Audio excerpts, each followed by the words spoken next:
Hello 244139 লিখেছেন রাজিয়া রহমান। পড়ছি পর্ব 41।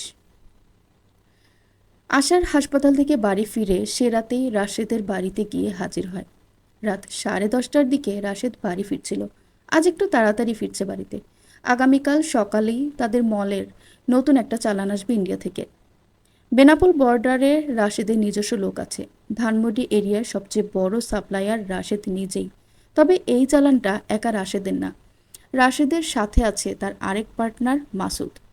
মাসুদ ঢাকা ৩ আসনের এমপির শালা। গুনগুন করে গান গাইতে গাইতে রাশেদ বাড়ি ফিরছিল। বাসার উল্টো দিকে একটা অ্যাম্বুলেন্স দাঁড়িয়ে আছে। কারো কি হয়েছে নাকি? একদলা থুতু ফেলে রাশেদ। মরুক যার ইচ্ছে, তাতে তার কি? দুনিয়ায় আসছে সবাই মরার জন্যই। 2 দিন আগে মরলে তো ক্ষতি নাই। একটা গান আছে না, আমি হয়তো 2 দিন পরে মরবো, আগে মরলে কি ক্ষতি? গেটে দেখে দারোয়ান নেই। মনে মনে ভাবে, এই হারামজাদা কোথায় বসে আছে কে জানে, শুধু কাজ ফাঁকি দেওয়ার ধান্দা। সিঁড়ি বেয়ে 3 তলায় উঠতেই দেখতে পায় সিঁড়ির লাইট বন্ধ করা। মনে মনে বিরক্ত হয় রাশেদ। শালার দারোয়ানরে গিয়ে ইচ্ছে মতো থাপড়াতে ইচ্ছে করে। রাশেদের ভাবনার মধ্যেই ধপ করে একটা ম্যাচের কাঠি জ্বলে ওঠে। এক মুহূর্তের আলোয় রাশেদ যাকে আবছা দেখতে পায় চমকে ওঠে সাথে সাথে। রাশেদের বুক টিপটিপ করে। কাকে দেখছে সে? পকেট হাতড়ে মোবাইল বের করে আনে। মোবাইলের ফ্ল্যাশ লাইট অন করতেই রাশেদ আবারও চমকে ওঠে। অন্ধকারে সিঁড়িতে যে বসে আছে সেই মানুষটাকে রাশেদ এখানে প্রত্যাশা করেনি। আশার উঠে দাঁড়ায়। রাশেদের গলা শুকিয়ে আসে। প্রচণ্ড পিপাসায় গলা শুকিয়ে যেন মরুভূমি। কি আশ্চর্য, এমন লাগছে কেন? আশারের ডান হাতে এখনো প্লাস্টার করা।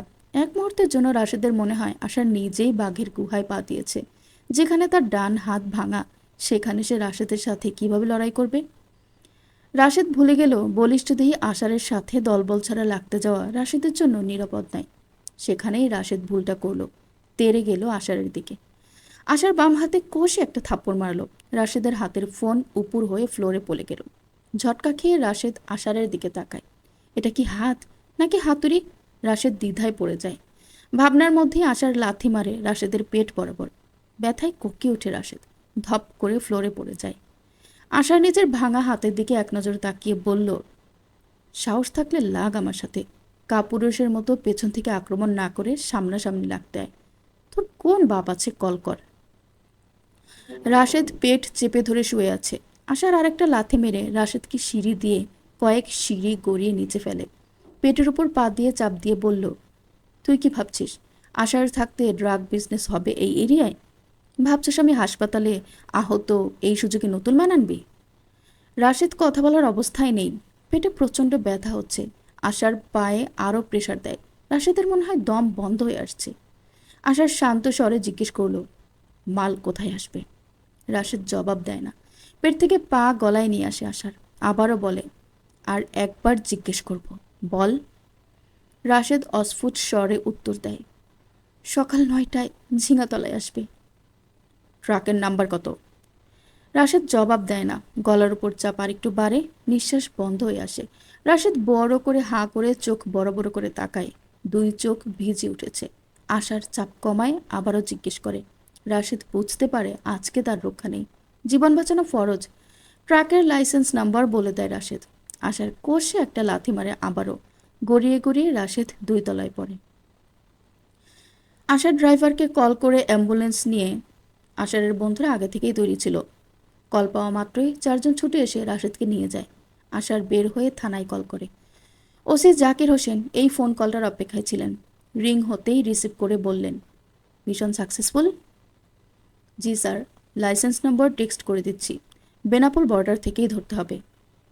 আর ওর কি অবস্থা, বেঁচে আছে? স্যারের কি আমাকে এতটা নির্দয় বলে মনে হয়? খুন খারবে কি আমার পক্ষে করা সম্ভব?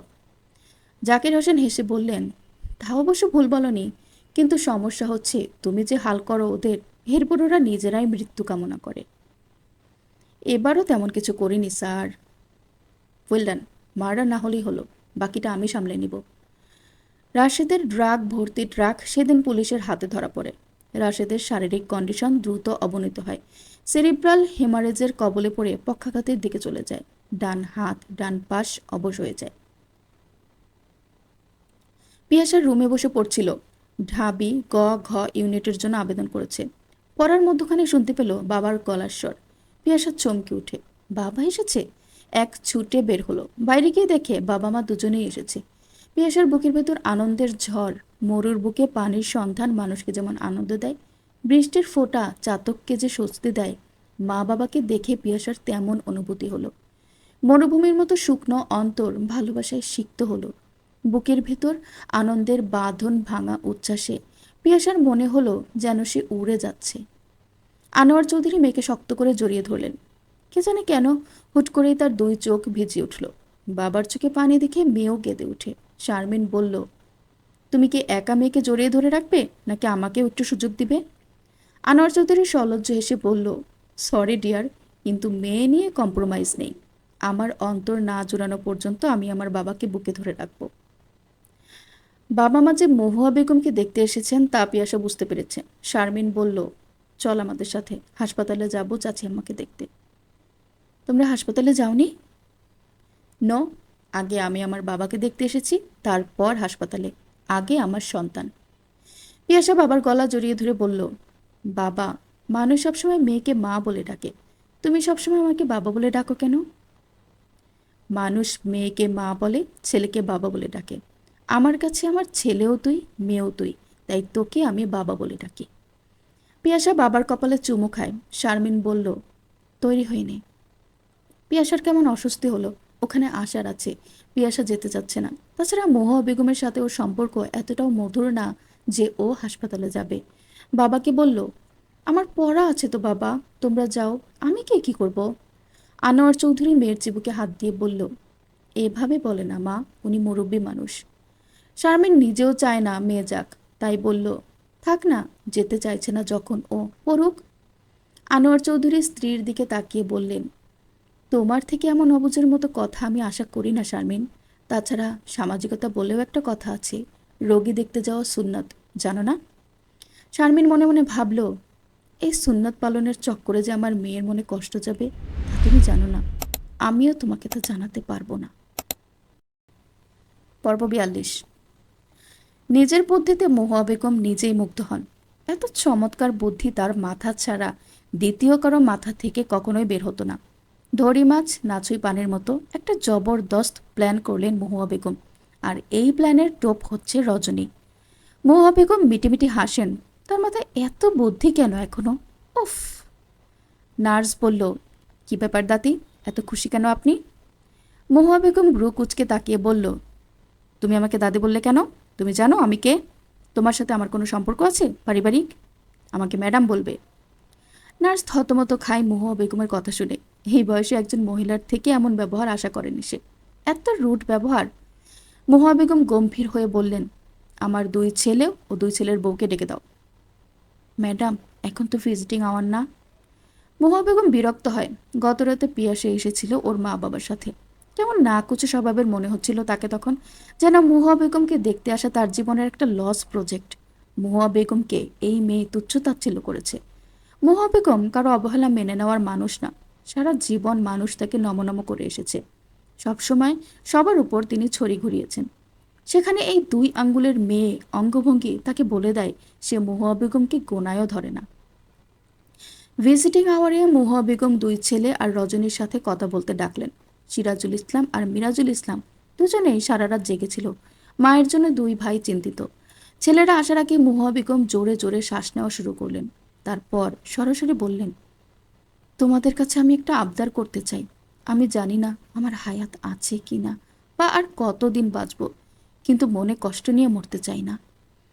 সিরাজুল ইসলাম মায়ের হাত ধরে কেঁদে ফেললেন। এই দুনিয়ায় মা শব্দটাই আল্লাহ এত মায়া দিয়েছেন কেন? সবার কাছে তার মা সেরা। অন্যের কাছে যতটা খারাপই হোক না কেন, কোনো সন্তানের চোখে মা খারাপ হয় না। মা, তোমার কিছু হবে না, দরকার পড়লে তোমার চিকিৎসা বাইরের দেশে নিয়ে করব আমরা। সব সময় মানুষ চিকিৎসার অভাবে মরে না বাবা, মনের কষ্টেও মরে। রজনী অধৈর্য হয়ে উঠেছে। বাড়িতে শারমিন আর আনোয়ার আছে। রজনী সকালেই যেতে চেয়েছে, কিন্তু যেতে পারল না। নার্স জানালো তার শাশুড়ি বলেছে তিনি যেন হাসপাতালে থাকেন। মহুয়া বেগমের কথার পিঠে কথা খেলা রজনীর বিরক্ত লাগছে। রজনী শান্ত সুরে বলল, আম্মা, কি বলবেন বলেন। অসুস্থ হতে না হতেই তোমার বিরক্ত চলে আসলো আমার উপর? নাকি মনে মনে চাও আমি যাতে তাড়াতাড়ি মরি? তাইলেই তো শান্তি তোমার। সিরাজুল ইসলাম বিরক্ত হয়ে স্ত্রীর দিকে তাকান। তার অসুস্থ মায়ের সাথে এমন করে কথা বলায় কিছুটা ক্ষিপ্ত হন তিনি। রজনী স্বামীর চোখের দিকে তাকিয়ে বুঝতে পারে মুহূর্তেই সে চোখে ক্রোধ জন্ম নিয়েছে। রজনীর হাসি পায়। এই পুরুষ মানুষগুলো এমন কেন? এক মুহূর্তে এরা পাল্টি খায়। মহুয়া বেগম কিছুক্ষণ নাকি সুরে কাঁদলেন স্বামীর কথা মনে করে। স্বামীর মৃত্যুর পর থেকে তিনি অসহায়। আল্লাহ ছাড়া তার কেউ নেই আর। সিরাজুল ইসলাম, মিরাজুল ইসলাম দুই ভাই মায়ের হাত ধরে কাঁদতে বসে। মিরাজুল ইসলাম বলল, মা, তুমি কেন এসব বলছো? আমাদের দুই ভাইয়ের কাছে যে পুরো দুনিয়া একদিকে আর তুমি অন্যদিকে, এটা সবচেয়ে বেশি তো তোমার জানার কথা। মহুয়া বেগম মনে মনে খুশি হন। রজনী চুপ করে হাসপাতালের জানালা দিয়ে বাইরে তাকায়। এখন কয়টা বাজে কে জানে? 10টা নাকি 11টা? বাইরে ভীষণ রোদ। রজনীর মনে পড়ে স্কুল জীবনের কথা। এমন রোদের মধ্যে তো স্কুলে বান্ধবীরা সবাই মিলে কাঁচা আম ফাটিয়ে খেতেন। কেউ আম আনতো, কেউ লবণ মরিচ। স্কুলের দেয়ালের সাথে আম আচার মেরে ফাটিয়ে খাওয়া হতো লবণ মরিচ দিয়ে। হঠাৎ করে এই কথা মনে পড়লো কেন রজনীর? বুঝতে পারে না সে। মহুয়া বেগম কি বলছেন কিছুই বুঝেননি নিজের ভাবনার মধ্যে থাকায়, তাই আবারও বললেন, কি বললেন আম্মা? মহুয়া বেগম স্পষ্ট করে বললেন, আমি আষাঢ়ের বিয়ে দেখতে চাই। 2 দিনের মধ্যে কাজে ডেকে আমার নাতির বিয়ে দিতে চাই। রজনী চমকে ওঠে। শেষ পর্যন্ত তার ছেলেকে উনি বলির পাঠা বানাতে চাচ্ছেন কেন? রজনী সিরাজুল ইসলামের দিকে তাকায় প্রতিবাদের আশায়। কিন্তু সিরাজুল ইসলাম মাতৃভক্তিতে অন্ধ হয়ে গেছেন। অসুস্থ মায়ের কথার উপরে কথা বলার মতো সাহস তার নেই। উল্টো রজনীকে অবাক করে দিয়ে সিরাজুল ইসলাম বলল, মা, 2 দিনের মধ্যে পাত্রী পাবো কোথায়? পাত্রী আমার পছন্দ করা আছে, বাড়িতেই আছে। কথাটা বলে মহুয়া বেগম রজনীর দিকে তাকায়। রজনীর চোখে আগুন জ্বলে ওঠে মুহূর্তেই। কি বলছেন উনি? কার কথা বলছেন? মিরাজুল ইসলাম বললেন, কার কথা বলছো মা? মীরা। আমাদের মীরার সাথে আষাঢ়ের বিয়ে দিতে চাই আমি। 2 দিনের ভিতরে মেয়ে খুঁজে পাওয়া যাবে না, এটা সত্যি কথা। কিন্তু মীরাও মেয়ে হিসেবে খারাপ না। বাড়ির মেয়ে বাড়িতে থাকলো। অজানা জায়গা থেকে বউ করে আনবো, ভালো খারাপের গ্যারান্টি কি? তার যেতে ভালো নিজেদের হাতের উপর বড় হওয়া মেয়ের সাথে বিয়ে হোক। সিরাজুল ইসলাম ভীত চোখে স্ত্রীর দিকে তাকালেন। রজনীর 2 চোখ ইটের ভাটার ন্যায় জ্বলজ্বল করছে। সিরাজুল ইসলামের মনে হলো তিনি অনেক বড় মাইনকার চিপায় ফেসে গেছেন। মায়ের কথার বাইরে তিনি যেতে পারবেন না, তা তিনি জানেন, বিশেষ করে মায়ের শরীরের এই কন্ডিশন যখন। কিন্তু রজনীর চাওয়াও তো ভুল না। রজনী কখনোই এটা চাইবে না, আর তা যে লজিক্যাল তা তিনি জানেন। রজনী একবারও স্বামীর দিকে তাকালেন না। গটগট করে রুম থেকে বের হয়ে গেলেন। সিরাজুল ইসলাম চোখ বন্ধ করে বসে রইলেন। তার মন চলে গেছে কক্সবাজারের দিনগুলোতে। কি অদ্ভুত! কিছুদিন আগেই তো তিনি রজনীকে কথা দিয়েছিলেন রজনীকে আর কোনো কষ্ট পেতে দিবেন না, অথচ সেখান থেকে ফিরেই তিনি কথার খেলাপ করতে চলেছেন। পুরুষ মানুষের অন্তর্দ্বন্দ্ব কেউ কখনো বুঝবে না। মা ও বউয়ের মধ্যকার টানাপোড়েনে পুরুষ জাতির প্রাণ ওষ্ঠাগত।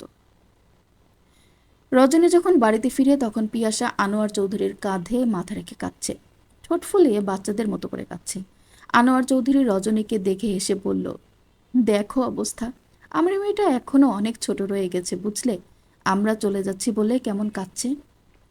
রজনী মনের ক্ষত লুকিয়ে হাসি মুখে বলল, আজকে আমি তোমাদের কিছুতেই ছাড়ছি না। প্লিজ আজকে অন্তত না করো না। শারমিনের অস্বস্তি হচ্ছে খুব, কিছুতেই মন টানছে না। তবুও গত রাত থেকেছে সে। শারমিন কিছু বলার আগেই রজনীর দিকে তাকালো। রজনীকে ভীষণ বিধ্বস্ত লাগছে। রজনীর কি কিছু হয়েছে? রজনী কিছু বলার আগেই শিরিন নাচতে নাচতে নিচে নেমে এলো। চিৎকার করে মীরাকে ডেকে বলল, কই রে মীরা, খুশির খবর শুনে যা, তাড়াতাড়ি আয়। নীরা মিনি ছুটে এলো। শিরিন নীরাকে জড়িয়ে ধরে বলল, তোর বড় মামা কল করেছে, মীরার সাথে আষাঢ়ের বিয়ের কথা বলেছে বড় ভাই। রজনী আর সহ্য করতে পারল না। এগিয়ে গিয়ে শিরিনের গালে একটা থাপ্পড় বসায়। চিবিয়ে চিবিয়ে বলে, আমি বেঁচে থাকতে কখনোই তোমার এই স্বপ্ন পূর্ণ হবে না। শিরিন হতভম্ব হয়ে তাকিয়ে রইল। পর্ব 43। ছাদের এক পাশে পুরোটা কবুতরের বাসা। পিয়াসা একদিন গুনে দেখেছে প্রায় 46 জোড়া কবুতর আছে এখানে, বিভিন্ন প্রজাতির। কিছু আছে উঠতে পারে না মোটেও, ভীষণ কিউট, আদরে লাগে। থপথপ করে যখন হেঁটে বেড়ায় দেখতে ভীষণ ভালো লাগে। এইবারের ছাদটা পিয়াসার ভালো লাগলেও পিয়াসা খুব একটা আসে না। ভর্তি পরীক্ষা নামক যুদ্ধের ভয়ে পিয়াসা বই রেখে অন্য কোথাও নজর দেওয়ার সুযোগ পাচ্ছে না। তবুও আজকে এসেছে। আজকে পিয়াসার মন ভীষণ ভালো। একটু আগে পিঙ্কি বলেছে 2 দিন পর নাকি বন্য আর মীরার বিয়ে। পিয়াসা ভেবে দেখলো দুজনেই একেবারে মানানসই হবে। দুজনের কেউই পিয়াসার পছন্দের না। তাই তাদের জুটি হলে ভালোই হবে। দুপুরে ছাদে শীতের আদরে কোমল রোদে বসে পিয়াসার শরীরে কেমন অলসতা এসে ভর করল। পিয়াসার গ্রামের কথা মনে পড়ে। এমন দিনে চারিদিকে ছেয়ে যেত শিমুল পলাশ ফুলে। শিমুল ফুলের কলিকে লিপস্টিক বলতো ছোটবেলায়। কত ছোটবেলার কথা ভাবতেই পিয়াসার বুকের ভেতর কেমন হুহু করে কেঁপে ওঠে, যেন বুক ভেঙে যাচ্ছে কোনো এক অজানা যন্ত্রণায়। চোখের সামনে একটা মুখ ভীষণ স্পষ্ট হয়ে ভেসে ওঠে। মুখ তাকে ডাকতে চায় না, কিন্তু হৃদয়ে ফেটে পড়ে যেন একটা বার তাকে ডাকতে।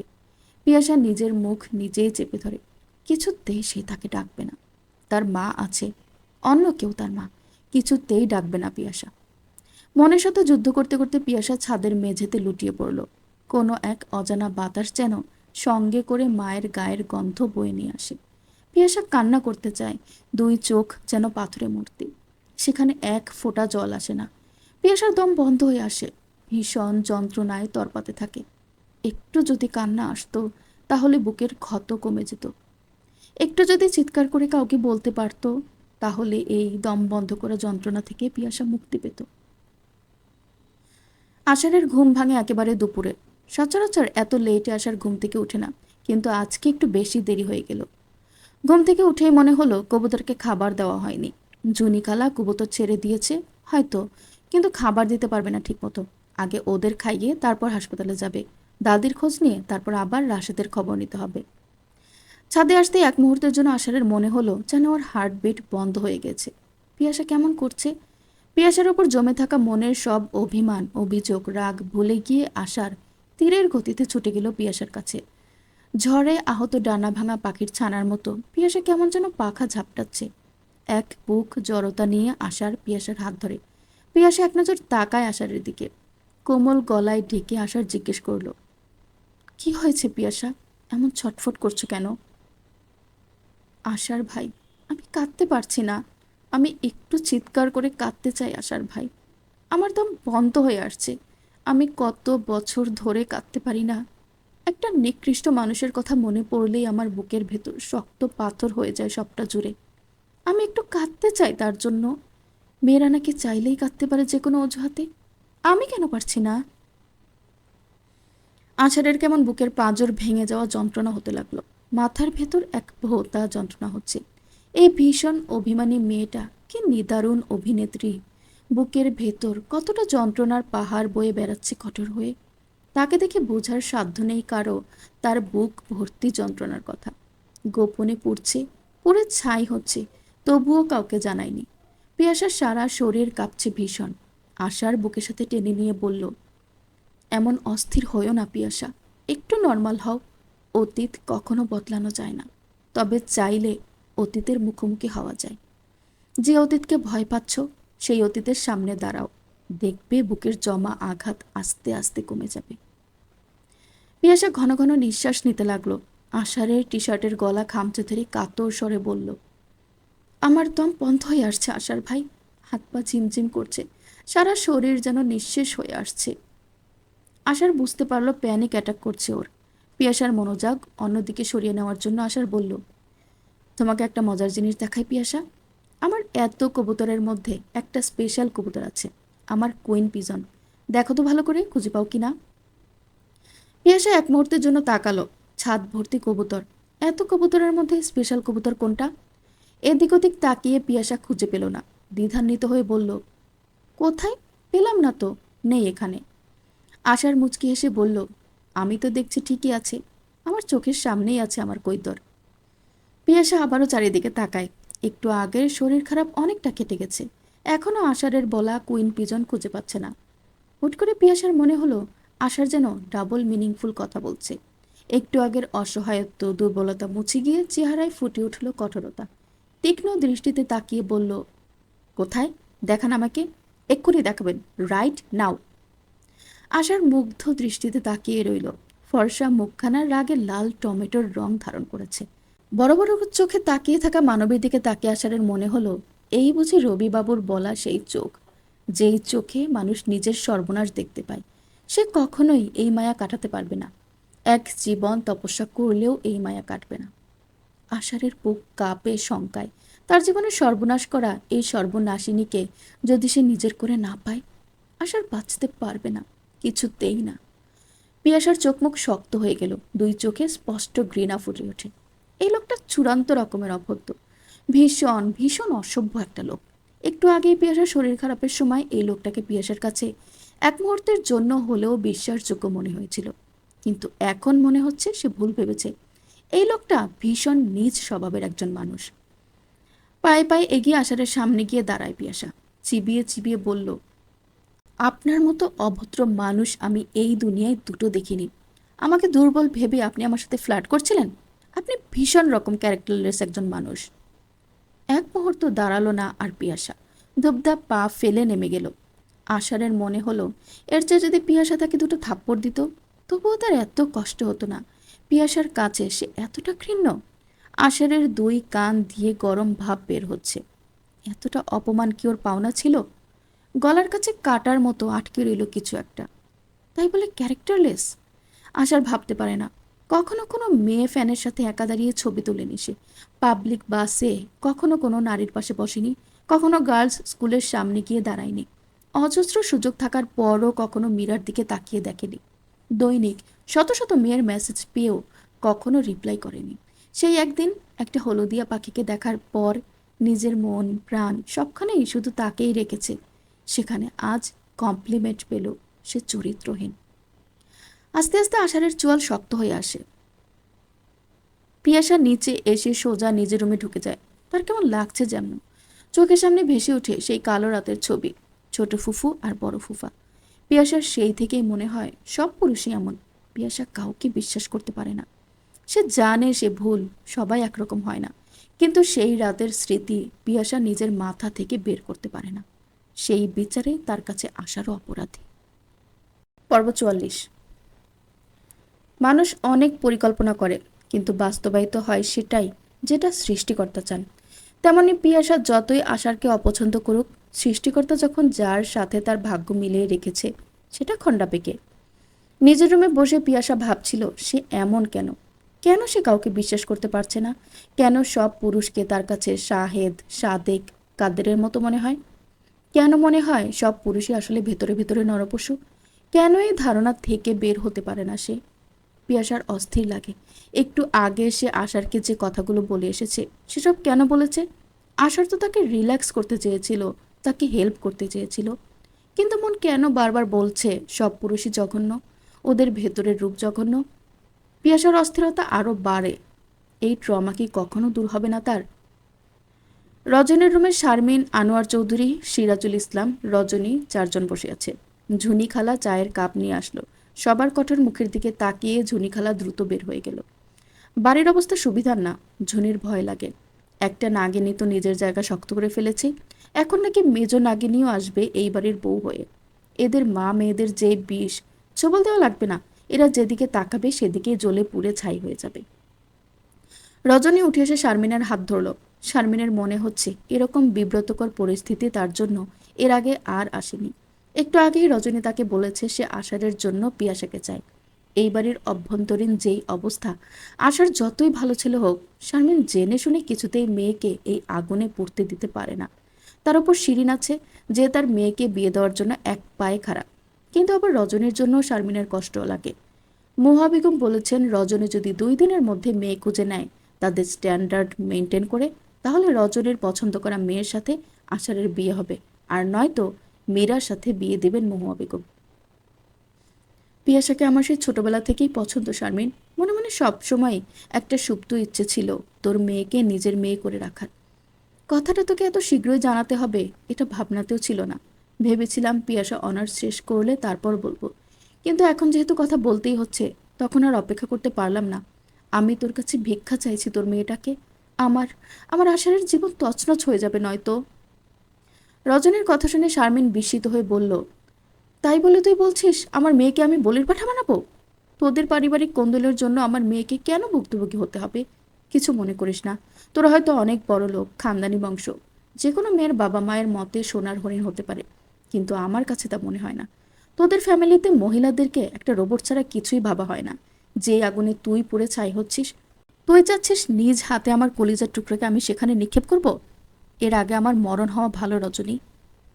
শারমিনের দুই চোখ ভিজে ওঠে। তার ছোট্ট মেয়েটা এই পরিবারের সাথে কখনোই তাল মেলাতে পারবে না। সংসার নামক রণক্ষেত্রের রণকৌশল তার ছোট্ট পিয়াসা জানে না। রজনীর কলিজা ছেঁড়া যন্ত্রণা হতে লাগলো। শারমিন ভুল বলেনি। সিরাজুল ইসলাম শুকনো মুখে বসে বসে নক করতে থাকেন। তার কিছুই করার নেই। আনোয়ার চৌধুরী স্ত্রীর দিকে তাকান। এইখানে স্ত্রীর সাথে তার মতামত ভিন্ন। আশারকে তার কখনোই এমন সংকীর্ণ মানসিকতার মানুষ বলে মনে হয়নি। আর না তো আশার তার বাবা চাচার মতো মানসিকতার মানুষ। অনেক বছর আগে প্রথম যেদিন এই বাড়িতে এসেছিলেন তিনি, ছাদে সিরাজুল ইসলামের কাছে পিয়াসার ব্যাপারে বলছিলেন। দুই বন্ধুর কেউই খেয়াল করেনি আশার পেছনে দাঁড়িয়েছে। যখন খেয়াল হলো পেছনে তাকিয়ে দেখে আশারের দুই চোখ টলমল করছে। আশার সম্ভবত ইন্টারমিডিয়েটে দিবে তখন। এই বয়সী একটা ছেলে নিজের বাবার সামনে কখনোই কাঁদে না খুব কষ্ট না পেলে। আশার তো ছিল ভীষণ ম্যাচিওর, তবুও সে কাঁদছিল। আনোয়ার চৌধুরীর সেদিন মনে হয়েছিল তারপরে তার মেয়ের কষ্টে কাঁদার জন্য আরেকটা মানুষ তিনি পেয়েছেন। আনোয়ার চৌধুরী খেয়াল করলেন রজনীর দুই চোখে অসম্ভব যন্ত্রণা আর হতাশা ফুটে উঠেছে। একটা মানুষ সংসার জীবনে এসে কোনো কিছুই পেল না। তার শেষ ভরসা ছেলের বিয়েও তার ইচ্ছের বাইরে হয় যদি, তাহলে তার জীবনে সুখ কোথায়? সিরাজুল ইসলাম চুপ করে আছেন আগের মতো। এই মুহূর্তে তার ইচ্ছে করছে সবকিছু ছেড়ে সন্ন্যাসী হয়ে যেতে, যার নিজের সিদ্ধান্ত নেওয়ার ক্ষমতা নেই, ন্যায় অন্যায় জেনেও অগ্রাহ্য করার সাহস নেই। সে আসলে সংসার ধর্ম পালন করার যোগ্য না। কিন্তু মানুষ চাইলেই সবকিছু করতে পারে না। রজনী দীর্ঘ সময় চুপ করে থেকে বলল, তোর কথা সম্পূর্ণ ভুল না, কিন্তু এখানে আমার আর পিয়াসার মধ্যে একটা সূক্ষ্ম পার্থক্য আছে শারমিন। আশার ওর বাবার মতো মেরুদণ্ডহীন ছেলে নয়, আর আমি মহুয়া বেগমের মতো শাশুড়ি নেই শারমিন। সিরাজুল ইসলামের চোয়াল ঝুলে গেল স্ত্রীর কথা শুনে। একজন স্বামীর জন্য এই কথাটা কতটা ব্যর্থতার তা তিনি ভীষণ বাজেভাবে অনুভব করতে পারছেন। কিন্তু এখানে মৌনতা বজায় রাখা ছাড়া আর কিছুই করার নেই। শারমিন মুচকি হেসে বলল, আমার মেয়েকে নিয়ে আমি এই চরম বাজি ধরতে চাই না রজনী। আনোয়ার চৌধুরী কোমল গলায় বললেন, আমি যদি বলি আমি চাই শারমিন? শারমিন ভীষণ বাজেভাবে তাকায়। নিজের স্বামীর থেকে এমন কথা শারমিন প্রত্যাশা করেনি। আনোয়ার চৌধুরী সিরাজুল ইসলামের দিকে তাকায়।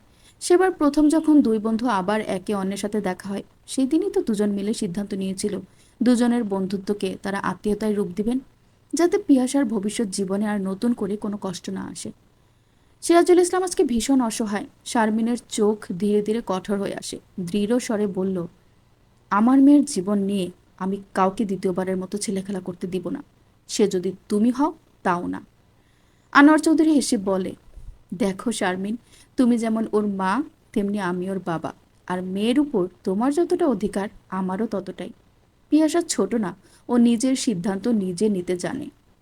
আমরা না হয় ওর উপর ছেড়ে দেই ওর সিদ্ধান্ত কি। তবে আমি এটুকু তোমাকে বলতে পারি, আশার যথেষ্ট পরিমাণ ম্যাচিওর এবং উন্নত মানসিকতার মানুষ। ওর মতো সাহসী ছেলে এই সময় এসে পাওয়া খুবই দুরূহ। শারমিন অবিশ্বাস্য দৃষ্টিতে তাকিয়ে আছে। আনোয়ার চৌধুরী আর বেশি কিছু বললেন না, কেননা রাশেদের ব্যাপারটা তিনি তার এক ডাক্তার বন্ধুর মাধ্যমে ঘটনাচক্রে জানতে পেরেছেন। রাশেদের পরিবারের সম্পূর্ণ দায়ভার আশা নিজে নিয়েছে। তখন থেকে আশা তার কাছে অনেকটা হিরো হয়ে গেছে। পিয়াসা যখন নিজের মধ্যকার কমপ্লিকেশন নিয়ে ভাবছে, বাবা মা দুজন তখন তার কাছে আসে। মুহূর্তেই পিয়াসা নিজের মধ্যকার দ্বিধাকে সরিয়ে মুখে হাসি ফুটিয়ে তোলে। এই দুজন মানুষকে সে কখনোই নিজের ভেতরের অনুভূতি জানাতে চায় না। তা না হলে তাদের মনে হতে পারে পিয়াসা তাদের এখনো আপন করতে পারেনি। হাসি মুখে পিয়াসা বাবার গলা জড়িয়ে ধরে বলল, দুই বন্ধু আর বান্ধবী মিলে খুব আড্ডা দিয়েছ মনে হচ্ছে। আনোয়ার চৌধুরী মেয়ের মাথায় হাত বুলিয়ে দিয়ে বলল, বাবা, তোর বাবা যদি তোর কাছে কিছু চায় তুই কি তাতে অমত করবি? শারমিন কঠোর গলায় বলল, তুমি এভাবে ওকে ইনফ্লুয়েন্স করতে পারো না। আনোয়ার চৌধুরী হাসলেন। এই নারী জাতি এমন কেন তিনি জানেন না। আশারের দাদিকে নিয়ে শারমিনের মনে ক্ষোভ আছে, তাই বলে আশারকে কেন সে ভুল ভাবছে? শারমিন এটা কেন ভাবছে না, অন্য কোথাও মেয়েকে বিয়ে দিলে কোনো না কোনো দিন সবাই জানবেই পিয়াসার অতীত সম্পর্কে। তখন তারা যদি ব্যাপারটা ভালোভাবে না নেয়, মেয়েকে যদি কথার আঘাতে ক্ষতবিক্ষত করে তোলে, এর চেয়ে কি ভালো নয় যারা জেনে শুনেই সবটা মেনে নেবে? শারমিন থমথমে সুরে বলে, তোর রজনী আন্টি আশার আর তোর বিয়ের প্রস্তাব দিয়েছে। এই বিয়েতে আমার মোটেও মতামত নেই, কিন্তু তোর বাবা চায় এখানে তোর বিয়ে হোক। তোর বাবার কাছে মনে হচ্ছে আশার ভীষণ ভালো হবে তোর জন্য। পিয়াসা চমকায়, বাবা মা তার বিয়ে নিয়ে ভাবছে? আনোয়ার চৌধুরী কোমল গলায় বললেন, তুই যা বলবি তাই হবে। তবুও বাবা হিসেবে এটুকু বলতে পারি, একজন বাবার কাছে তার মেয়ে রাজকন্যা হয়, আর সেই বাবা তার মেয়েকে তার হাতেই তুলে দিতে চায়, যে তার মেয়েকে ঠিক রানীর মতো করে রাখতে পারবে। পিয়াসা বাবার দিকে তাকায়। এই মানুষটা তাকে যেভাবে বাবার আদর দিয়েছে, কোনো জন্মদাতা বাবা তেমন আদর স্নেহ করে কিনা তার সন্দেহ আছে। লোকে বলে মেয়েরা সবসময় বাবার ন্যাওটা হয়। আজ পিয়াসার মনে হচ্ছে সে নিজেও বুঝি তা। আজ সে যে সিদ্ধান্ত নিবে, তাতে হয় বাবা জিতবে, না হয় মা। কিন্তু পিয়াসার মন কেন চাইছে বাবা জিতুক? আশারকে সে অপছন্দ করে ঠিকই, কিন্তু তার চাইতে হাজার গুণ বেশি বাবাকে ভালোবাসে। যেখানে নিজের বাবা জন্মের পর তাকে দেখেই নি এক নজর, আর না কখনো কন্যা বলে স্বীকার করেছেন, সেখানে এই মানুষটা তার জীবন আলোয় আলোয় ভরিয়ে তুলেছেন। পিয়াসা মায়ের দিকে তাকিয়ে বলল, তোমার আপত্তির আসল কারণ কি মা? শারমিন আহত হয়ে বলল, মহুয়া বেগম শিরিন কেমন তুই নিজেই জানিস। আশার যতই ভালো হোক, বিয়ের পরও ও যদি ওর বাবার মতো হয়ে যায়, আমি কেন তোকে এত বড় রিস্কে ফেলবো? পিয়াসা হাসে, হেসে বলল, কিন্তু মা, বাবাকে যে আমি কষ্ট দিতে পারবো না। মাকে দিতে পারবি তাহলে? না মা, কিন্তু এটা তুমিও জানো, বাবাও জানে, আমিও জানি, আশার ভাই ওনার ফ্যামিলির মানুষের মতো না। তোমার সংখ্যা অমূলক। আনোয়ার চৌধুরী মেয়ের কপালে চুমু খায়। শারমিন ঠিকই বুঝতে পারবে তিনি ভুল সিদ্ধান্ত নেননি মেয়ের ব্যাপারে। পর্ব ৪৫। বিশাল নীল আকাশ জুড়ে একটা চিল উড়ে বেড়াচ্ছে। আশার মুগ্ধ হয়ে তাকায় সেদিকে, বিড়বিড় করে বলে, তোমার এক ফোঁটা ভালোবাসা পাওয়ার অপেক্ষায় থাকা মানুষটা যখন তোমার এক বুক ঘৃণা পেয়ে যায়, তখন তাকে আর রক্ত মাংসের মানুষ বলা যায় না প্রিয়তমা। সে হয়ে যায় তখন পোড়া কয়লা, তোমার ঘৃণার আগুনে পুড়ে পুড়ে যা সারা অঙ্গ ঝলসে যায়। প্রিয়তমা, এক ফোঁটা সুখ খুঁজতে গিয়ে কবে যে দুঃখ আমার প্রিয়া হয়ে উঠল, টের পেলাম না। ঝুনি এলো জমিয়ে রাখা চা পাতা আর ডিমের খোসা নিয়ে। আশার কেমন উদাস হয়ে তাকিয়ে থাকতে দেখে বলল, মামা কি হয়েছে? কই খালা, কিছু হয়নি। আশার আকাশের দিকে তাকিয়ে জবাব দিল। ঝুনি খালা শাড়ির আঁচল কোমরে গুজে বলল, মুখটা এমন শুকনা লাগে কেন আপনার? পানি শূন্যতা? কিসের পানি শূন্যতা খালা? কে জানি মামা, আমি ভাবছি আপনার পেট খারাপ করছে মনে হয়। এমনি যেই বিষ আপনার জীবনে আসতেছে, আপনি যে এখনো বেঁচে আছেন এটাই তো অনেক। আষাঢ়ের মাথায় ধরলো কথাটা। ঝুনি খালা কিসের ইঙ্গিত দিচ্ছে? রেলিংয়ে হেলাং দিয়ে আশার ঝুনি খালার দিকে মুখ করে তাকালো। ঝুনি শুকনো ঢোক গেলে বলল, ভুলে বলে ফেলছি মামা, কঠিন নিষেধাজ্ঞা চলছে, যাতে আপনাকে কিছু না জানানো হয় মামা। কি হয়েছে? আপনার দাদি আপনার বিয়া ঠিক করছে আপনার কাল নাগিনী ফুফু শিরিনের মাইয়া মীরার লগে। আষাঢ়ের চোয়াল শক্ত হলো মুহূর্তেই। তাকে না জানিয়ে এত বড় সিদ্ধান্ত নেওয়া হলো। এই মুহূর্তে আশারকে মাথা ঠান্ডা রাখতে হবে। ঝুনি খালা এক দৌড়ে নিচে নেমে গেল। আশার ছাদের ট্যাপ থেকে মাথায় পানি দিল। চোখ মুখ দিয়ে গরম তাপ বের হচ্ছে তার ক্রোধে। তার জীবনের এত বড় সিদ্ধান্ত নেওয়ার অধিকার সে দাদিকে দেয়নি। ধীর পায়ে আশা নিচে নেমে এলো। রজনী আশারকে দেখে উচ্ছ্বসিত হয়ে বলল, কোথায় ছিলে এতক্ষণ তুই? তোকে তো খুঁজছি আমি। কি হয়েছে? তোর রুমে আয়, তারপর বলছি। রজনীর আজকে ভীষণ নির্ভার লাগছে। আশার মাকে নিয়ে রুমে গেল। রজনী ভালো করে আশার রুমের চারিদিকে নজর বুলায়। কেমন অগোছালো সবকিছু। তার রুমে কাউকে আশার ঢুকতে দেয় না, কোনো কিছুতে হাত দিতে দেয় না কাউকে। এজন্যই বেশি এলোমেলো হয়ে থাকে সবকিছু। নিজের বোনদের পর্যন্ত কোনো কিছু কখনো গোছাতে দেয়নি আশার। রজনীর হাসি পায়। এবার বউ এলে বউকে কিভাবে নিষেধ করবে? রজনীর মুচকি হাসি দেখে আশারের অশান্ত হৃদয় কেমন প্রশান্তি অনুভব করছে। ছেলের হাত ধরে রজনী বলল, আমি তোর বিয়ে ঠিক করেছি। আশার হেসে ফেলে, পাত্রীকে জানিস? আশার আড়মোড়া ভেঙে বলে, আমার জানার প্রয়োজন মনে করলে আমাকে আগেই জানাতে মা, সব ঠিক করে এসে আমাকে বলতে না। রজনীর মুখ কালো হয়ে গেল। ছেলে কি তার উপর রাগ করেছে, নাকি আশারের পিয়াসাকে অপছন্দ? এমন তো কখনো তার মনে হয়নি, বরং সবসময় মনে হয়েছে আশারের মনের কোণের এক জায়গায় পিয়াসা আছে। তিনি মা, সন্তানের মনের অনেক কিছুই অনুভব করতে পারেন। তা না হলে কখনো রাতে রজনী দরজা না খুলে অন্য কেউ খুললে আশার সেখানে বিরক্ত হতো। সেখানে নিজেই সে বলেছিল একদিন কষ্ট করে আর রাত জাগতে হবে না, পিয়াসা তো নিজেই আছে, ও পারবে দরজা খুলে দিতে। সেদিনই রজনী ছেলের মনের হদিস পেয়ে গেছেন। কোমল গলায় সে বলল, পিয়াসাকে তোর পছন্দ না? আমি তো কথাবার্তা সব ফাইনাল করে ফেলেছি বাবা। আশার এবার ভীষণভাবে চমকায়। পিয়াসা? পিয়াসার কথা মনে পড়তে আশারের মনে পড়ে যায় কিছু সময় আগের বলা কথাগুলো। ক্যারেক্টারলেস, আষাঢ়ের বুকে কাঁপন ধরে। হা হা হা করে হাসতে শুরু করে আষাঢ়। এরকমও প্রহসন হয় নাকি? আষাঢ় কিছু বলার আগেই রজনী বলল, তোর দাদি মীরার সাথে তোর বিয়ে দিতে চায়। উনি চেয়েছিল দুদিনের মধ্যে তোর বিয়ে দিতে। সেখানে আমি তোর পছন্দের কথা ভেবে পিয়াসার বাবা মায়ের সাথে কথা বলে পিয়াসার সাথে বিয়ে ঠিক করলাম। আর তুই বলছিস রাজি না তুই? তাহলে কি মীরাকে বিয়ে করতে রাজি তুই? আষাঢ় হেসে ফেলে। মা এত বোকা কেন? মায়ের দুই হাত ধরে বলল, মা, তুমি সব কিছু তোমার মতো করে বুঝে নিলে কেন? আমাকে কি একবার জিজ্ঞেস করা যেত না? দাদি আমার বিয়ে ঠিক করে ফেলবে, আর তুমি কি ভেবেছ আমি নাচতে নাচতে বিয়ে করে নিব? এটা আমার জীবন, মা। আমি ডিসাইড করব কাকে বিয়ে করব, কবে বিয়ে করব। দ্বিতীয় কেউ না। রজনীর দুই চোখ টলমল করে উঠল। আশার কি পরোক্ষভাবে তার কথাই বুঝিয়েছে? কিন্তু বাবা মা হিসেবে সব বাবা মায়েরই তো স্বপ্ন থাকে নিজেরা দেখে শুনে একটা বউ আনবে ছেলের জন্য। টুপ করে এক ফোঁটা জল আষাঢ়ের হাতের উপর পড়ে। আষাঢ় সেদিকে তাকায়। মায়ের চোখের জল আষাঢ়ের কাছে মুক্তোর চেয়ে দামি। ভীষণ সন্তর্পণে নিজের বুকে বুঝে নেয় হাত। মাকে সে কিভাবে বুঝাবে এই পাষাণীকে আষাঢ় যতটা ভালোবাসে, সে আষাঢ়কে ঠিক ততটাই ঘৃণা করে। বিয়ে তো সারা জীবনের বন্ধন। তোর মত যেহেতু, আমি পিয়াসের বাবা মাকে গিয়ে বলবো তুই বিয়ে করতে চাস না। আমি গিয়ে ক্ষমা চেয়ে নিব। আশার মাকে জড়িয়ে ধরে এক বুক দ্বিধা নিয়ে কি একটা নতুন জীবন শুরু করা যায়?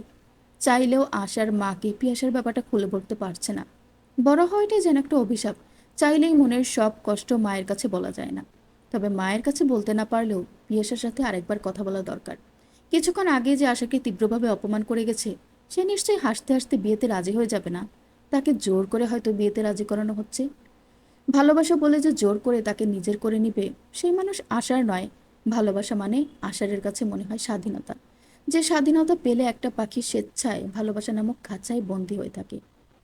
কিন্তু কিছুক্ষণ আগে পিয়াসা যা বলে গেছে, তারপর আর আশারের ইচ্ছে করে না ওই চোখে চোখ রাখতে। ওই দুই চোখে যে ঘৃণার আগুন তা আশারকে পুড়িয়ে ছাই করে দিবে। আশার রজনীকে বলল, মা, আমি আগে পিয়াসার সাথে কথা বলতে চাই একবার। ওর রাজি কি না নিজ কানে শুনতে চাই আমি। রজনী উঠে গেল। 5 মিনিটের মাথায় ফিরে এলো পিয়াসার হাত ধরে। পিয়াসা রজনীর সাথে হাসতে হাসতে আষাঢ়ের রুমে এলো। আমি বাইরে আছি, তুমি কথা বলে নাও আষাঢ়ের সাথে। রজনী পিয়াসাকে রেখে বাইরে গিয়ে দাঁড়ায়। মুহূর্তেই পিয়াসার মুখের হাসি মিলিয়ে কাঠিন্য ধরা দেয়। আশার ভেবে পায় না এই মেয়ের এক অঙ্গে কত রূপ। তুমি বিয়েতে কেন মত দিয়েছ? আশার সরাসরি প্রশ্ন করে। পিয়াসা জানতো এই ব্যাপারটা ঘটবে। আশার যে তার সাথে এই ব্যাপারে কথা বলবে পিয়াসা জানে। হোমওয়ার্ক পিয়াসা আগেই করে ফেলেছে, তাই কিছুতেই আশারকে জানাবে না। সে বাবার কথার বাইরে যাবে না বলেই রাজি হয়েছে। এই লোকটা তাকে ভালোবাসলেও এই কথা জানলে কখনোই বিয়েতে রাজি হবে না। রাজি না হওয়ার কি আছে? একদিন না একদিন তো বিয়ে করতেই হবে। খামোকা দেরি করে করবো কেন বলেন? আশার বিরক্ত হয় এমন হেয়ালি শুনে। পিয়াসা, বিয়ে আজীবনের জন্য। জীবনে বিয়ে একবারই আসে। তা অবশ্যই নিজের মনের মানুষের সাথে হওয়া উচিত। যে আমাকে ঘৃণার দৃষ্টিতে দেখে, সে আমাকে বিয়ে করতে কেন সম্মত হবে?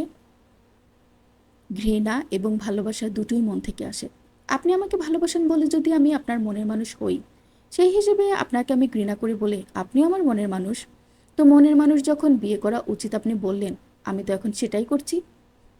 আশারের বুকের ভেতর কেমন হাহাকার করে। শেষ একটু আশা ছিল তার যে পিয়াসার মনের মধ্যে একটু হলেও হয়তো তার জন্য জায়গা আছে। কিন্তু প্রতিবার পিয়াসা তাকে বুঝিয়ে যায় যে পিয়াসা তাকে ঘৃণা করে।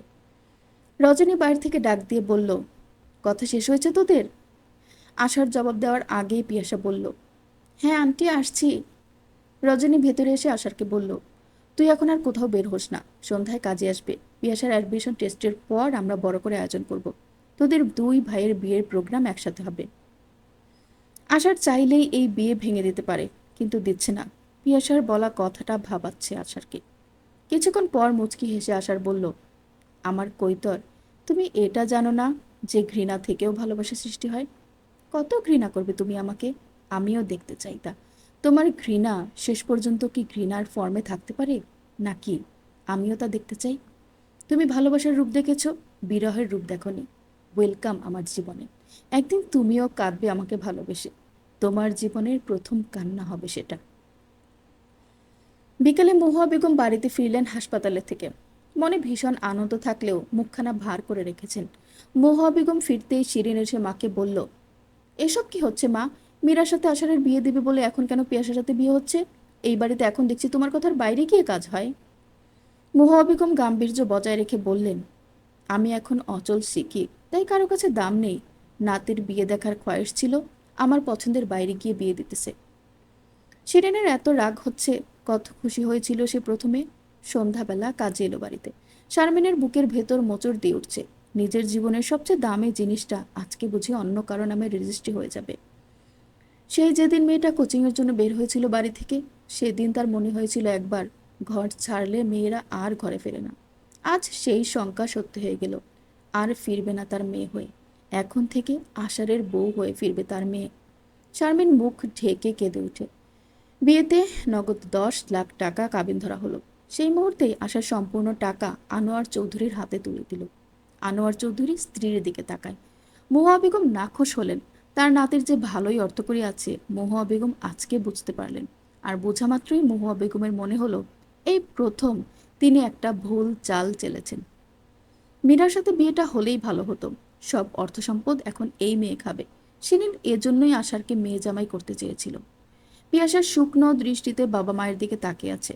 মনকে সে বারবার বলছে, আজকে যাতে অন্তত একটু দুই চোখে জল আসে। কিন্তু হৃদয়ে রক্তক্ষরণ হয়ে গেলেও দুই চোখে এক ফোঁটা অশ্রু এলো না।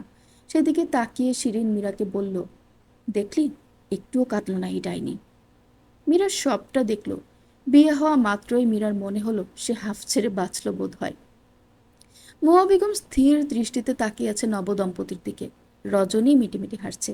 রজনীর হাসি মহুয়া বেগমের বুকে আগুন ধরিয়ে দিচ্ছে ধীরে ধীরে। মন বারবার বলছে, নিজের হাতেই তিনি নিজের সর্বনাশ ডেকে এনেছেন। পর্ব 46। সন্ধ্যা থেকে বাসার সবাই আষাঢ়ের বিয়ে নিয়ে ব্যস্ত ছিল। কোনো আয়োজন জাঁকজমকপূর্ণ অনুষ্ঠান ছাড়াই ঘরোয়াভাবে বিয়ে হয়ে গেল। পিয়াসা বাবার দিকে তাকিয়ে আছে। বাবাকে ভীষণ আনন্দিত লাগছে। জীবনে একটা বার শুধু মন ভরে বাবা ডাকার অধিকার চেয়েছিলাম বাবা। তুমি আমাকে 1000 বার মন ভরে বাবা বলে ডাকার সুযোগ দিয়েছ। ছায়ার মতো আমার পাশে থেকেছ। তোমার মনে সুপ্ত ইচ্ছেই আমার কাছে শিরোধার্য। তুমি বললে আমি হাসতে হাসতে আগুনে ঝাঁপ দিতে রাজি ছিলাম বাবা। মনে মনে কথাগুলো বলে পিয়াসা মায়ের দিকে তাকিয়ে রইল। মা মনে হয় একটু বেশি কষ্ট পেয়েছে। মিনির মনে হলো সেও কিছুটা চিন্তামুক্ত হলো। নির্জন যেখানে এখন পর্যন্ত তার সাথে কথা বলে না, সেখানে আসার হলে হয়তো মীরাকে খুন করেই ফেলত। রাতে সবার জন্য রজনী তিহারি রান্না করলো। আষাঢ়ের খুশি হওয়ার কথা ছিল, কিন্তু সে খুশি হতে পারল না। বিয়ে মিটে যাওয়ার পরপরই শারমিনরা তৈরি হলো চলে যাওয়ার জন্য। স্কুল থেকে শারমিন একদিনের ছুটি নিয়েছিল, সেখানে আজ 2 দিন হয়ে গেছে। মেয়েকে বুকে জড়িয়ে ধরতে শারমিনের বুকের ভেতর কেমন দাউ দাউ করে আগুন জ্বলতে লাগলো। এত যন্ত্রণা কেন হয়? কন্যা বিদায় এত যন্ত্রণার কেন? শারমিন মেয়ের মাথায় হাত রেখে বলল, আমার জীবনে প্রতি নামাজে প্রতি দোয়ায় একটাই নাম থাকে মা, তা হলো পিয়াসা। আমি সব সময় চাই আমার মেয়ে সুখী হোক। আজকে থেকে নতুন আরেকটা জীবন তোর। মায়ের দোয়া ভালোবাসা সবসময় রইবে তোর উপর। আজীবন যাতে সুখী থাকতে পারিস মা, এটাই চাইব। মায়ের পর বাবা এসে দাঁড়ায় মেয়ের সামনে। মেয়ের কপালে চুমু খায় আনোয়ার চৌধুরী। তারপর শান্ত সুরে বলল, মা, আজকে তোমার বিয়ে হয়েছে। আজ থেকে তুমি এই বাড়ির সদস্য হলে। তবে মনে রেখো, সংসার জীবনে যতই অসন্তই হোক, টানাপোড়েন হোক, কখনো যদি তোমার মনে হয় তোমার পক্ষে আর সম্ভব না, তোমার রাজপ্রাসাদের দ্বার তোমার জন্য আজীবন খোলা আছে মা। মনে রেখো, তোমার বাবার রাজ্যে তুমি একমাত্র রাজকন্যা। আজীবন তাই থাকবে। কখনো কোনো অন্যায়ের সাথে কম্প্রোমাইজ করবে না। একটা প্রবাদ আছে জানো নিশ্চয়ই, যেমন বুনো ওল তেমনি বাঘা তেঁতুল, কিংবা যেমন কুকুর তেমন মুগুর। নিচুতে সবসময় পানি জমে। তুমি যখন সবাইকে ছাড় দিবে, তখন দেখবে সবাই তোমাকে আরো বেশি কোণঠাসা করতে চাইবে। নিজের মনের কথা শুনবে সবসময়। আর হ্যাঁ, পড়ালেখার কোনো বিকল্প নেই। তোমাকে কেউ যদি তোমার কাছে এক ফোঁটা বাধা দেয়, কখনো তা টলারেট করবে না। অন্যের ভরসায় না, তোমার নিজের ভরসা নিজেকে করতে হবে। যার হাতে তোমাকে বাবা তুলে দিলাম আজকে, একদিন বুঝবে বাবা সবসময় সন্তানের ভালো চায়। আর তাই তোমার জন্য সর্বোত্তম মানুষকে বাবা বেছে নিয়েছি। সে সবসময় তোমার জন্য ঢাল হয়ে থাকবে। এটুকু নিশ্চয়তা আমি দিতে পারি চোখ বন্ধ করে। বিয়াসার চোখ ভিজে আসে। এক নজর আশারের দিকে তাকায়। আশার গম্ভীর হয়ে বসে আছে সোফায়। মেয়ের থেকে বিদায় নিয়ে স্বামী স্ত্রী দুজন রজনীর কাছে যায়। রজনী কেঁদে ফেলে। আজ তার ভীষণ আনন্দের দিন। জীবনে এই প্রথম কোনো কিছু তার ইচ্ছে মতো হয়েছে। শারমিন রজনীকে জড়িয়ে ধরে কেঁদে ফেলে। খেয়ে বলে, পেটে ধরলেই মা হতে পারে, তাহলে শারমিনের কেন পিয়াসার জন্য এত অন্তর পুড়ে যায়? আমার কলিজা পুরোটা আজকে থেকে তোর হাতে দিয়ে গেলাম। যেই প্রতিশ্রুতি দিয়ে আমার মেয়েকে নিজের ছেলের জন্য নিয়েছিস, সেটা আশা করি রাখবি। আমার মেয়ের কখনো এক ফোঁটা অসম্মান হবে তো মনে রাখিস। তোদের জমিদারির অহংকার আমি মাটির সাথে মিশিয়ে দিব। রজনী মুচকি হাসে। এটুকুই চেয়েছিল সে। একটা মিথ্যা অহংকার আঁকড়ে ধরে এরা বেঁচে আছে। সেই অহংকার এবার ঘুচবে। আশার তাদের এগিয়ে দিয়ে যেতে এলো। আশার বের হয়ে যেতেই শিরিন যেন বোমা ফাটালো। এতক্ষণ সে চুপ করেছিল আশার সামনে ছিল বলে। তা না হলে পিয়াসার বাবা মাকে সে বেইজ্জত করে দিত। সাপের পায়ে পাড়া দিয়েছে পিয়াসা। বিষ কামড় খেলে বুঝবে কত বড় ভুল করেছে সে এই বাড়ির বউ হয়ে। শারমিন পিয়াসার সামনে রাখা টাকার বান্ডিল হাতে নিয়ে বলল, তোমার পেটে পেটে কিন্তু অনেক বুদ্ধি আছে পিয়াসা। ঠিকই ঝোপ বুঝে কোপ মেরে দিলে। অথচ তোমার মায়ের কত বড় বড় কথা শুনেছি কিছুদিন আগেই। ছি, লজ্জা করেনি এখন আমার ভাইয়ের ছেলের কাছে মেয়ে বিয়ে দিতে? পিয়াসা শান্ত সুরে বলল, আমার বাবা মায়ের লজ্জা লাগেনি ফুফু, কারণ আমার শ্বশুর শাশুড়ি আমার বাবা মায়ের কাছে প্রস্তাব নিয়ে গেছে। আমার বাবা মা বিয়ের প্রস্তাব দেয়নি আগে। সবাইকে আপনি আপনার নিজের মতো ভাবলে তো চলবে না ফুপু। আপনি যেমন আপনার মেয়েকে বিয়ে দিতে কোমর বেঁধে লেগেছেন, আমার বাবা মা কিন্তু তা করেনি।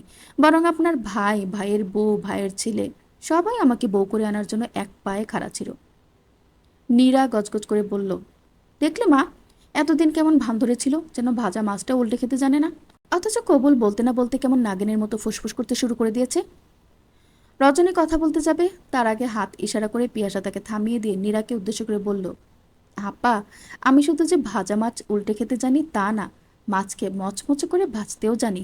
আর সবচেয়ে ভালো প্রতিভা কি আমার জানেন আপা? নাগিনী থেকে মাঝে মাঝে আমি সাপুরে হয়ে গিয়ে আপনার মতো নাগিনীকে বিন বাজিয়ে বন্দি করতেও জানি।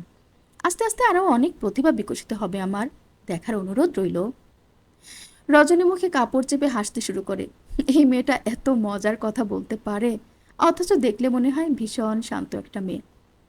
পিয়াসা আগুন দৃষ্টিতে শিরিনের দিকে তাকিয়ে মনে মনে বলে, এতদিন তোমাদের অনেক নাটক দেখেছি, রজনী আন্টিকে অনেক নাচিয়েছ। এবার আমি বিন বাজাবো, তোমরা মা মেয়ে নাচবে ফুফু। আমার পুরো অতীত আমাকে যে শিক্ষা দিয়েছে, আমার বাবা মা আমাকে যে শিক্ষা দিয়েছে, তাতে তোমাদের হাত থেকে রজনী আন্টিকে শান্তি দিতে আমার খুব একটা অসুবিধা হবে না। এত কিছুর মধ্যে মুহা বেগম ভীষণ শান্ত হয়েছিলেন। হিসেবে এত বড় গন্ডগোল করে ফেলবেন আগে বুঝতে পারেননি। আশার কাজ সেরে একটা কফি শপে গিয়ে বসে। তার মাথা ধরেছে ভীষণ। কেমন অদ্ভুত অনুভূতি হচ্ছে হঠাৎ করে তার। যাকে চেয়েছিল তাকে আজীবনের জন্য হয়তো পেয়েছে, কিন্তু এই পাওয়ার চেয়ে না পাওয়াই ভালো ছিল বোধহয়। পিয়াসা যতই বাবা মায়ের চাপে পড়ে বিয়ে করুক, এত সহজে সে সবটা মানতে পারবে না। আর না আশার পারবে পিয়াসার দিকে এক পা আগাতে।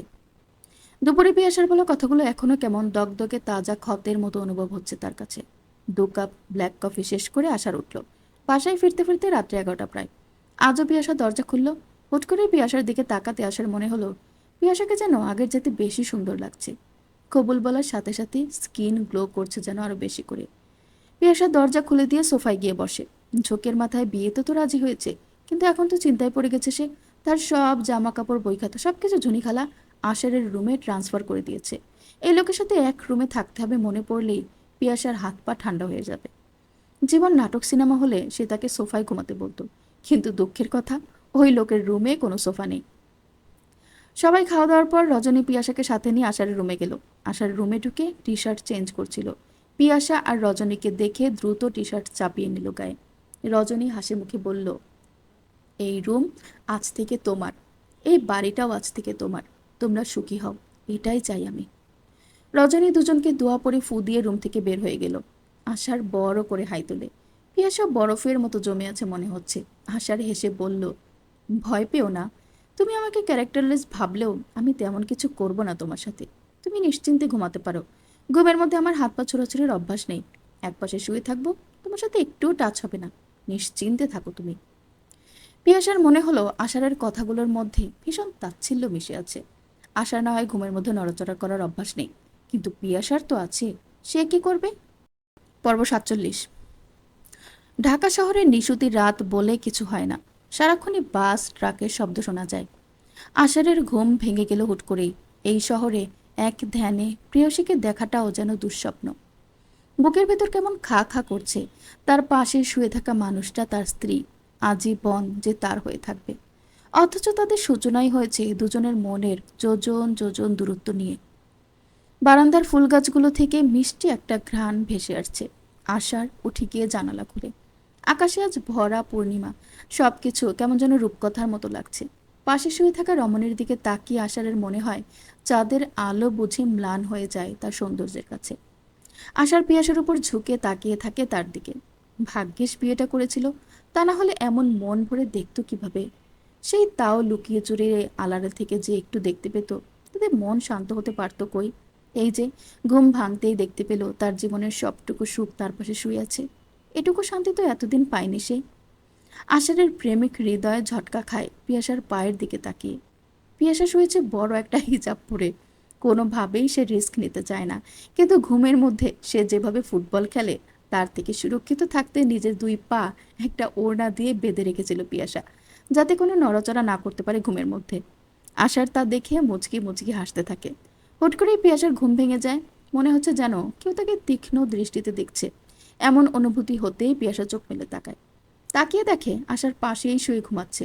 এই লোক কি সত্যি ঘুমাচ্ছে? পিয়াসা ফোনের ফ্ল্যাশ লাইট অন করে আশারের দিকে ধরে। তারপর উপর হয়ে ভালো করে পর্যবেক্ষণ করে আশারকে, যে সে ঘুমে কিনা।